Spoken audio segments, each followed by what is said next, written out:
Hello mga kababayan! Kamusta na po kayo? Ito po muli si Admin Rich, mga kababayan, no? So, tayo po ngayon ay meron po tayong kokomentuhan na video na ito pong video na ito ay ipinasa po sa akin, no, ni Mami Peng. Hello Mami Peng, shout out po sa iyo. Salamat po Mami Peng sa yung pagpapadala ng video na to, no? Ang topic po dito mga guys ay tungkol dito sa $350,000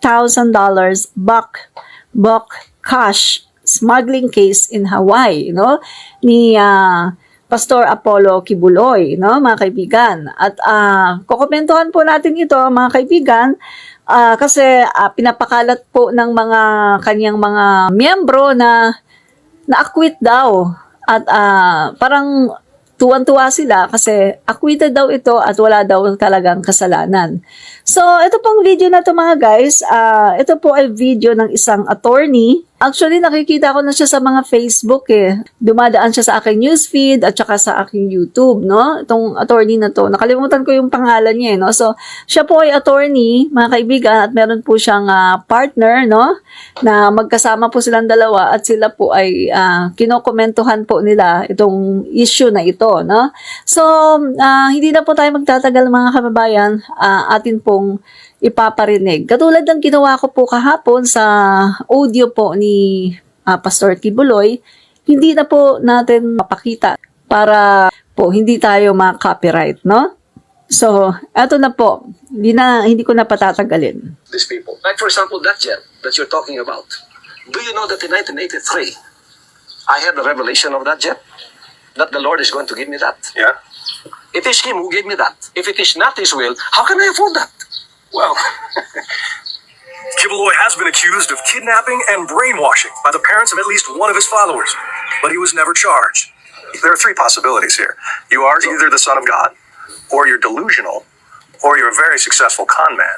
I respect your Niya, point. di ba kasi hindi lang naman siya ang nag-iisang leader partner, may mga sigurado. Sabi nga niya dun sa kanyang statement, di ba? Even yung kanyang mga kasamahan. Sinama na. Oo. So guys, ito po yung itsura, no? Si attorney, nakalimutan ko yung pangalan niya eh, no? So sila po yung magkokomento dito, no? So papakinggan natin at magkokomento din tayo in between po, no, ng kanilang mga komentaryo, no? Magkokomento din tayo. Hindi ko na po ipapakita para, sabi ko nga kanina, para hindi po tayo makopyright kasi alam niyo naman po, 'di ba? Mahigpit po sa Meta at saka yung YouTube ngayon nag-ano na rin sila eh, no, ng copyright. So, ito po mga kaibigan, paparinig ko na lang sa inyo, no? Sa kaso. Sa kaso. Because of Meron na rin mga banta, alleged Oo. conspiracy. Kasi, ang nangyayari, kaya sila sinama, dahil sa sila'y nagiging daan Oo. sa pagsasagawa ng ganitong klaseng krimen. Di umano. Ito, partner. Maya, balikan natin yung pagkapogi niya, ha?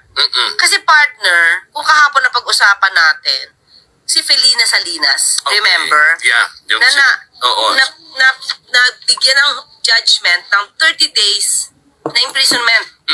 Saka 500,000 na fine. Oo. Tapos pag-usapan natin kung decision na yon, yes, it's a decision. Okay, ganito lumabas, partner. Ito ha, isa to sa kakaibang kwento, mga kayubi. Kaya makinig kayong mabuti. Ayan. Sige. Okay? Noong October 24, 2020, ang ganda ng headline, partner, ng Inquirer. Kibuloy's followers rejoice over Hawaii court's dismissal of cash smuggling case. Ba? Na-dismiss daw yung cash smuggling case. Yung nakita na $350,000. Oo. Ba? Oo. Eh, bawal yun eh. Oo. So, pero bakit na-dismiss? Ito nga, partner. Ito ha, ang sabi pa nung sa Davao, yung mga followers ni Pastor Kibuloy, nagsasaya, yay, na-dismiss ang kaso sa Hawaii. Diba? Sinabi ko sa inyo, wala talagang kasalanan si Pastor Kibuloy. Oo. Diba?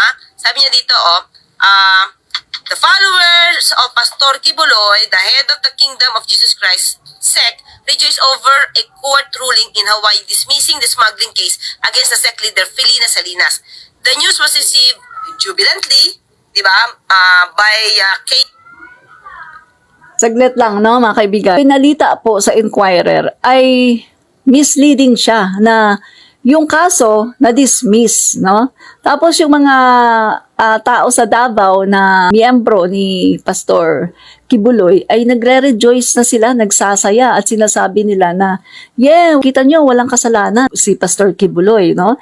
So, dito pa lang po sa pinost, no, ng Inquirer, mga kaibigan, ay misleading na binasura daw ang kaso.